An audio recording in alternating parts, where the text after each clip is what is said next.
అక్రమ సంబంధాలకు అడ్డొస్తున్నారని నెపంతో భార్యని, భర్తలని, పిల్లల్ని చంపుకున్న సంఘటనలు నాగర్ కర్నూలు జిల్లాలో 6 నెలల్లో 4 సంఘటనలు చోటు చేసుకున్నాయి. నాగర్ కర్నూలు జిల్లా కేంద్రంలోని 15వ వార్డులో భార్య చేతిలో భర్త హతమయ్యాడు.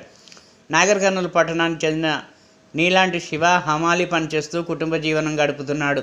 నిన్న రాత్రి శివ తాగి ఇంటికి వచ్చిన తర్వాత భార్యతో గొడవ ఏర్పడింది. ఆ గొడవలో తీవ్రస్థాయికి చేరడంతో ఆగ్రహించిన భార్య శివపై మూకుమ్మడిగా దాడి చేసి తీవ్రంగా గాయపరచడంతో శివ అక్కడికక్కడే మృతి చెందాడు.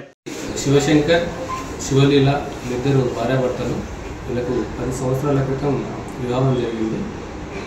వీళ్ళకి 2 ఆడపిల్లలు.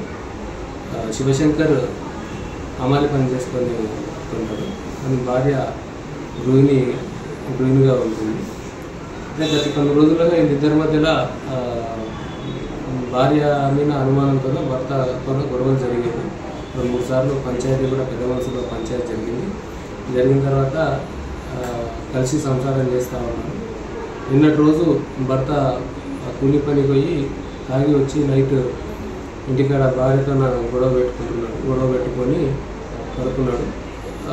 వాష్రూమ్ కానీ పోయినప్పుడు బయటికి వెళ్ళినప్పుడు భార్య రాయి తీసుకొని భర్త పైన తలపైన కొట్టడంతో చనిపోయిందని భార్య మీద అనుమానంతో దరఖాస్తు మృతుడు శివశంకర్ వాళ్ళ తల్లి అలివేలు ఫిర్యాదు మేరకు కేసు నమోదు చేసి దర్యాప్తు చేస్తుంది. ఫర్దర్ ఇన్వెస్టిగేషన్ తర్వాత డీటెయిల్